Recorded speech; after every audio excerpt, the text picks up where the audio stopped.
একজন মা তার সন্তানের জন্য কত দূর যেতে পারে যদি সেই সন্তান হয় সমাজের চোখে হাবা বা বুদ্ধিহীন, আর তার উপর যদি এসে পড়ে এক স্কুল ছাত্রীর নৃশংস খুনের দায়। গল্পটা হেজা নামের এক মায়ের, যার পৃথিবী জুড়ে ছিল তার সরল ছেলে দাওজন।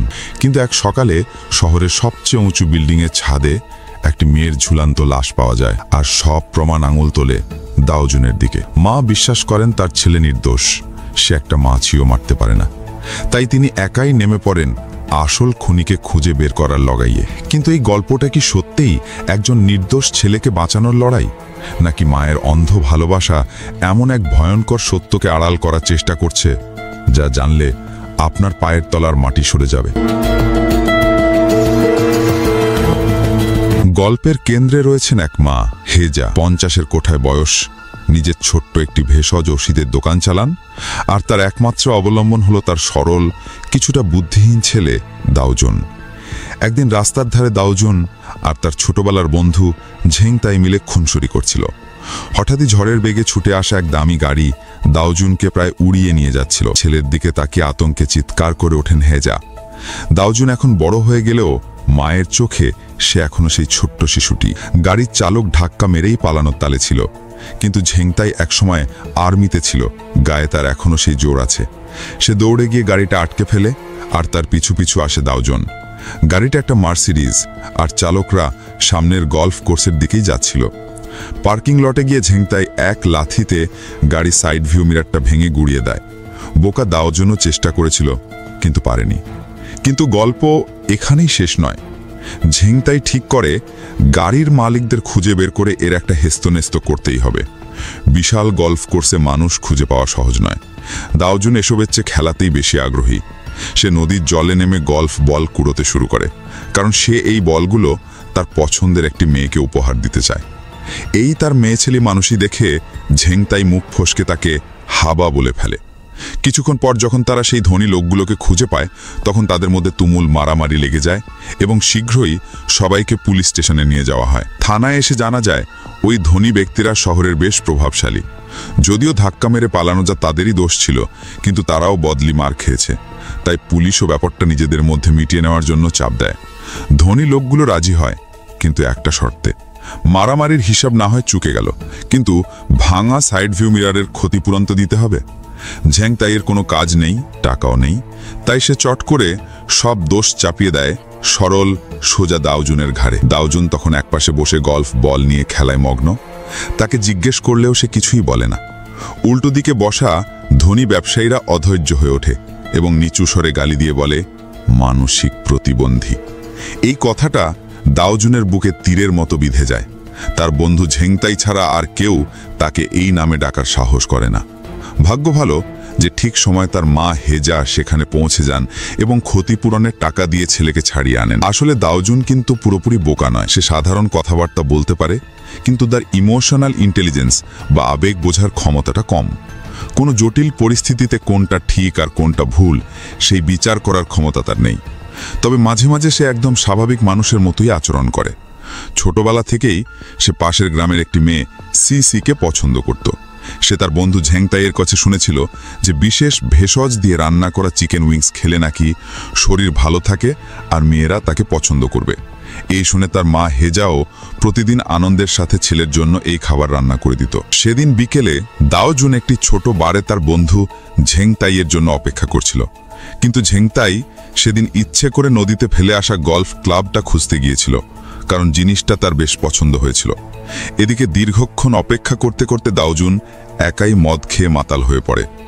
বার যখন বন্ধ হওয়ার সময় হয়, তখন বারের মালকিনের স্কুল পড়া মেয়ে শিশি বাড়ি ফেরে।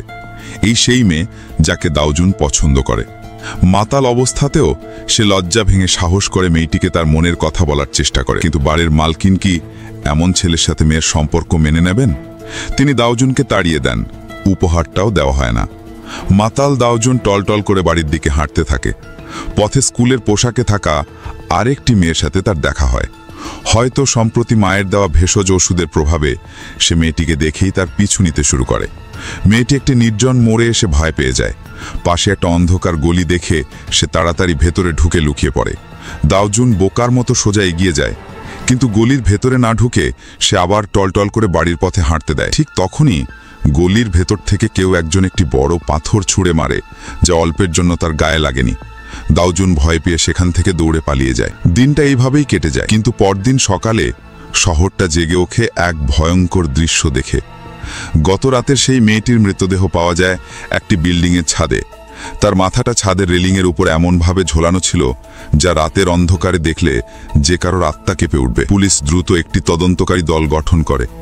ঘটনাস্থল দেখে মনে হচ্ছিল মেয়েটির মাথায় গুরুতর আঘাত করা হয়েছে এবং তার দেহের ভঙ্গি দেখে এটিকে যৌন হেনস্থার ঘটনাই বলে মনে হচ্ছিল।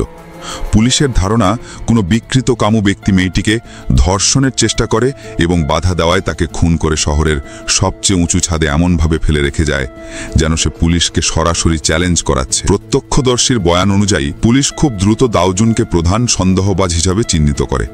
তার মা কিছু বুঝতে ওঠার আগেই পুলিশ তার ছেলেকে বাড়ি থেকে তুলে নিয়ে যায়। থানায় নিয়ে গিয়ে কেস দ্রুত সমাধান করার জন্য পুলিশ জেরাবাগেই দাউজুনকে ভয় দেখায়, হুমকি দেয়।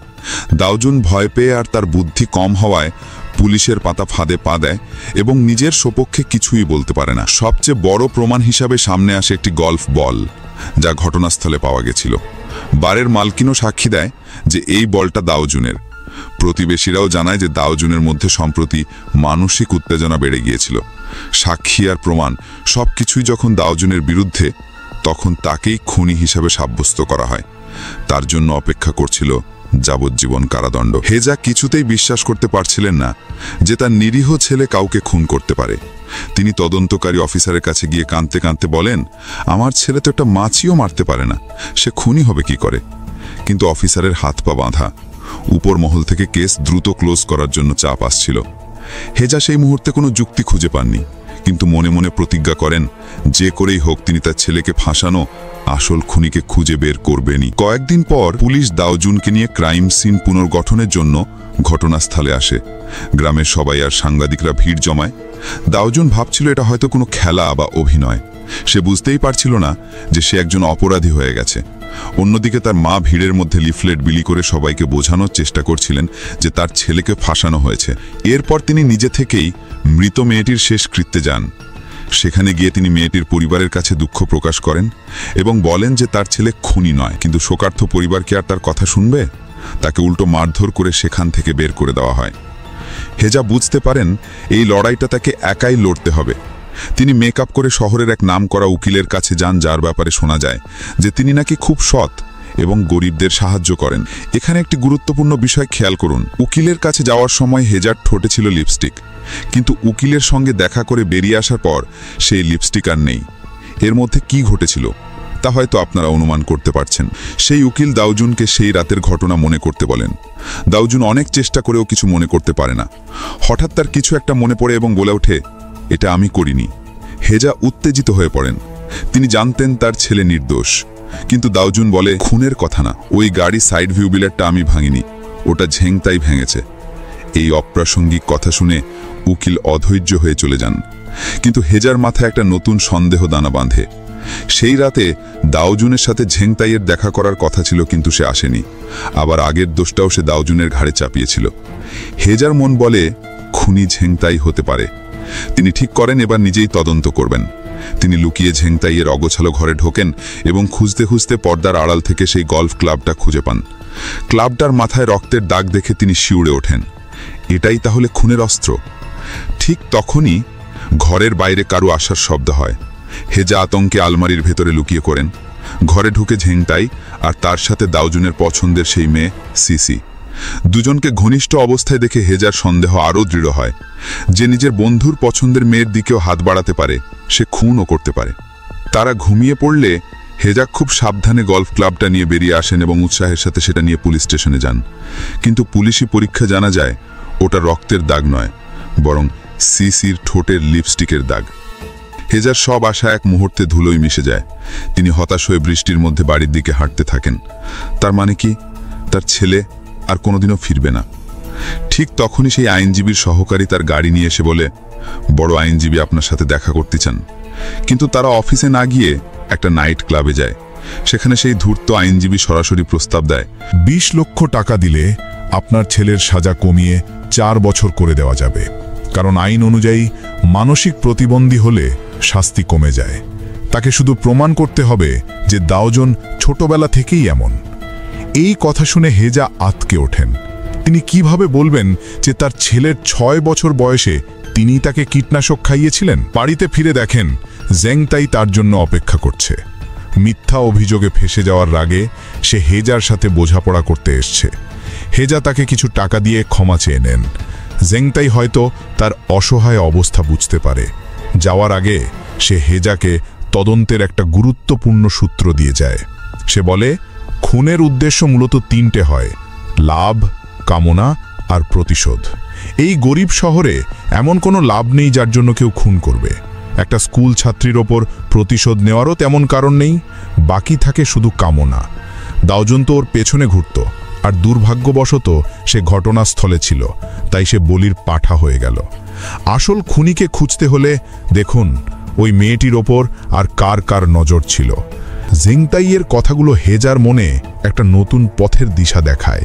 সে বলেছিল, এই খুনি এমন একজন মানুষ যার ভেতরের সত্তাটা বিকৃত। খুন করার পর সে এমনভাবে দেহটাকে ঝুলিয়ে রেখেছিল, ঠিক যেন কাপড় শুকোতে দেওয়ার মতো। এটা কোনো সাধারণ অপরাধীর কাজ নয়, এটা এক ধরনের জাহির করা বা উস্কানি দেওয়া। এমন কাজ সেই করতে পারে যার মস্তিষ্ক পরিণত, কিন্তু মুখটা থাকবে ভাবলেশহীন। বয়সটা হয়তো 30 থেকে 50-এর মধ্যে। বাইরে থেকে দেখতে সাধারণ হলেও ভেতরে সে এক চরম শয়তান। এই বর্ণনা শুনে হেজা ছুটে যায় তার ছেলের কাছে, কিন্তু জেলে গিয়ে দেখে দাওজুনের মুখে কালশিটে দাগ। জানতে পারে এখানেও কেউ তাকে হাবা বলে গালি দেওয়ায় সে মারামারি করেছে, কারণ মা তাকে শিখিয়েছিল কেউ অপমান করলে তার শোধ নিতে হয়। ছেলের এই অবস্থা দেখে হেজা অসহায় হয়ে পড়েন, কিন্তু এখন এসব ভাবার সময় নেই। আসল খুনিকে খুঁজে বের করতেই হবে। তিনি জেংতাইয়ের বলা সেই বিকৃত লোকটার বর্ণনা দাওজুনকে দিয়ে ভালোভাবে মনে করতে বলেন সে এমন কাউকে দেখেছে কিনা। দাওজুন অনেকক্ষণ মন দিয়ে ভাবার পর যা বলে তা শুনে হেজার পায়ের তলার মাটি সরে যায়। দাওজুন বলে, হ্যাঁ, মনে পড়েছে। ছোটবেলায় যখন তুমি আমাকে বিষ খাইয়েছিলে। এই ভয়ঙ্কর স্মৃতিটা সবসময় তার মনের গভীরে চাপা ছিল। যেদিন তার বাবা তাদের ছেড়ে চলে গিয়েছিল, সেদিন হেজা তার সন্তানের বাঁধন থেকে মুক্তি পেতে চেয়েছিল, কিন্তু কীটনাশক দাওজনকে মারতে পারেনি, শুধু তার মস্তিষ্কটাকেই চিরদিনের জন্য ক্ষতিগ্রস্ত করে দিয়েছিল। হেজা নিজেকে সামলে নিয়ে বোঝাতে থাকেন তিনি তখন হতাশায় ডুবেছিলেন, একসাথে মরতে চেয়েছিলেন, কিন্তু তার কথাগুলো মাঝপথেই থেমে যায়। তিনি অবাক হয়ে ভাবেন, একজন মানসিক প্রতিবন্ধীর এত পুরনো কথা এত স্পষ্টভাবে মনে থাকে কি করে? সে তার মাকে বলে, তুমি আর এসো না। এই কথাটি হেজার বুকে ছুরির মতো আঘাত করে। 20 বছর আগে করা সেই ভুলের গ্লানি তিনি কোনোদিন ভুলতে পারেননি। ছেলের প্রতি তার এত যত্ন, এত ভালোবাসা, সবকিছুই ছিল সেই পাপ ডাকার একটা মরিয়া চেষ্টা। বাড়িতে ফিরে তিনি আলমারি থেকে দাওজনের ছোটবেলার সেই ছবিটা বের করেন, যেটার দিকে তিনি এতদিন ভয়ে তাকাতেও পারতেন না। এখন যখন ছেলে সব জেনে গেছে, তাহলে লুকিয়েও কি লাভ? তিনি পুরনো ছবিটা ঠিক করানোর জন্য এক ফটো স্টুডিওতে যান। সেখানেই গল্প মোড় ঘুরে যায়। স্টুডিওর মালকিন, যিনি হেজার একজন পুরনো খদ্দের, তিনি কথা প্রসঙ্গে জানান যে মৃত মেয়েটি, যার নাম ছিল মুনা, সেও একটা বন্ধুর সাথে এখানে ছবি ঠিক করাতে এসেছিল। তখন মুনার নাক দিয়ে রক্ত পড়ছিল, আর তার বন্ধুর মুখে ছিল একটা কাটার দাগ। হেজা, যিনি প্রায় হাল ছেড়ে দিয়েছিলেন, তিনি আবার নতুন আশার আলো দেখতে পান। তিনি খোঁজ নিয়ে জানতে পারেন মুখে দাগওয়ালা মেয়েটির নাম জিয়ারু, এবং সে মোবাইল সারানোর কাজ করে। হেজা একটি ভাঙা মোবাইল নিয়ে তার কাছে যান, কিন্তু আসল কথা জিজ্ঞেস করার আগেই দুজন গুন্ডা সেখানে এসে হাজির হয় এবং জিয়ারুকে মুনার মোবাইল ফোনের ব্যাপারে জেরা করতে থাকে। হেজা বুঝতে পারেন এই মোবাইলের মধ্যেই লুকিয়ে আছে সব রহস্য। তিনি জেংটাইকে ডেকে আনেন এবং একটি পরিত্যক্ত অ্যামিউজমেন্ট পার্কে সেই গুন্ডাদের ধরে ফেলেন। নেশায় বুঁদ থাকা গুন্ডারা জেংটাইকে মুনার খদ্দের মনে হাসতে হাসতে বলে, চিন্তা নেই, ছবিগুলো ডিলিট করতে সাহায্য করব। এখান থেকে বেরিয়ে আসে এক মহস্রক সত্যি। মুনা, যাকে সবাই একজন সাধারণ স্কুল ছাত্রী ভাবত, সে আসলে টাকার বিনিময়ে বা কখনো শুধু এক বোতল চালের মদের বিনিময়ে পুরুষদের সাথে সম্পর্ক করত। শহরের ছেলেরা তাকে রাইস ওয়াইন গার্ল বলতো। তার পরিবার তাকে ত্যাগ করেছিল এবং সে এক বৃদ্ধার সাথে থাকত। তার জীবনটা ছিল দুঃখে ভরা। অতিরিক্ত নেশার কারণে তার শরীরও ভেঙে পড়েছিল, প্রায় নাক দিয়ে রক্ত পড়ত। কিন্তু অবাক করা বিষয় হলো, মুনা প্রত্যেক পুরুষের সাথে খুব আন্তরিকভাবে কথা বলতো, যেন তারা তার ভাই বা কাকা। এই অদ্ভুত তথ্যগুলো হেজাকে আরও দ্বিধায় ফেলে দেয়। একই সময়ে জেলে বসে দাউজনেরও মনে পড়ে যায় সেই খুনের রাতে ভাঙা বাড়ির ভেতরে একজন বয়স্ক লোক ছিল। হেজারও মনে পড়ে মুনার শেষকৃত্যর দিনের কথা। সেই বৃদ্ধা, যিনি মুনার দিদিমা সেজেছিলেন, তিনি এক ফোঁটাও কাঁদেননি, বরং নাতিনীর ছবিকে আয়নার মতো ব্যবহার করছিলেন। সবকিছু জলের মতো পরিষ্কার হয়ে যায়। হেজা সেই বৃদ্ধার কাছে গিয়ে টাকার লোভ দেখিয়ে মুনার মোবাইল ফোনটি জোগাড় করেন। মোবাইলের ছবিতে ছিল সেই সমস্ত পুরুষদের ছবি যাদের সাথে মুনার লেনদেন ছিল। তিনি ফোনটা নিয়ে জেলে যান এবং দাউজনকে খুনিকে শনাক্ত করতে বলেন। অবশেষে অনেকগুলো ছবির মধ্যে থেকে একটি চেহারাকে চেনা যায়। হেজা তাকে দেখেছেন। সে হলো সেই ভাঙাচোরা জিনিসপত্রের ফেরিওয়ালা। ভাবলেশীন মুখ, বয়স 50-এর কাছাকাছি। জেংতাইয়ের দেওয়া বর্ণনার সাথে হুবহু মিলে যাচ্ছে। এই সেই খুনি। হেজা এবার নিজেই সেই নির্জন ভাঙাচোরার কারখানায় যান। তিনি একজন স্বাস্থ্যকর্মীর ভান করে বিনামূল্যে আকুপাংচার চিকিৎসার প্রস্তাব দেন। বৃদ্ধ লোকটি তাকে ভেতরে ডেকে দরজা বন্ধ করে দেয়। তার মুখটা পরিষ্কার দেখে হেজা নিশ্চিত হন এই সেই বিকৃত লোকটা। বৃদ্ধ লোকটি নিজেই কথা প্রসঙ্গে খুনের ঘটনাটা বলতে শুরু করে। সে জানায় সেদিন রাতে সে মুনার সাথে দেখা করতে গিয়েছিল। তখন সে দেখে মুনার পেছনে একটি ছেলে আসছে এবং মেয়েটি খুব ভয় পেয়ে গেছে। ছেলেটি আর কেউ নয়, স্বয়ং দাউজুন। মুনা দাউজুনকে হাবা বলে গালি দিলে দাউজুন উত্তেজিত হয়ে একটি পাথর তুলে তার দিকে ছুঁড়ে মারে। পাথরটা সোজা গিয়ে মেয়েটির মাথায় লাগে এবং রক্ত বের হতে শুরু করে। দাউজুন ঘাবড়ে গিয়ে কি করবে বুঝতে না পেরে সাহায্যের জন্য মেয়েটিকে ছাদের ওপর টেনে নিয়ে যায়, যাতে সবাই তাকে দেখতে পায় এবং সাহায্য করতে এগিয়ে আসে। এই পর্যন্ত শুনে হেজা চিৎকার করে ওঠেন, এটা হতে পারে না, আমার ছেলে নির্দোষ, আপনি ভুল দেখছেন। কিন্তু বৃদ্ধ লোকটি বলে, না, আমি ভুল দেখিনি।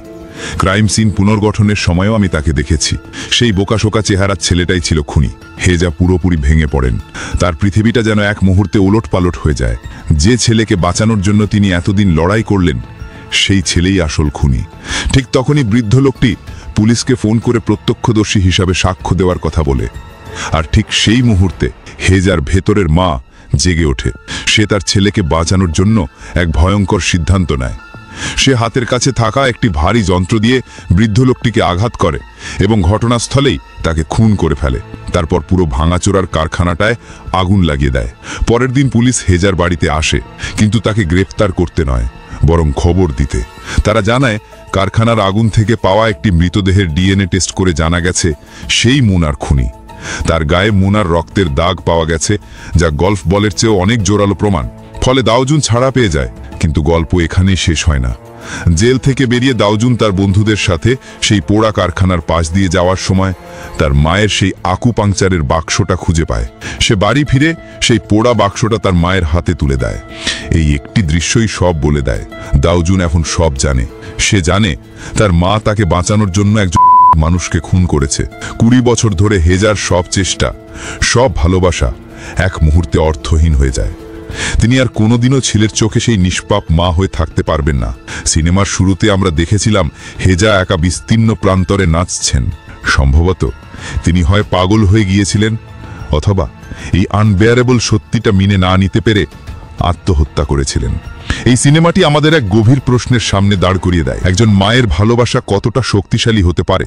হেজার গল্প আমাদের দেখায় যে একজন মা তার সন্তানের জন্য যে কোনো সীমা অতিক্রম করতে পারেন, এমনকি যদি সেই পথটা হয় অন্ধকার আর পাপে ভরা। কিন্তু এই গল্পটা শুধু একজন মায়ের অন্ধ ভালোবাসার নয়, এটা আমাদের সমাজেরও একটা আয়না। আমরা প্রায় মানুষকে তার বাইরের রূপ দেখে বিচার করি।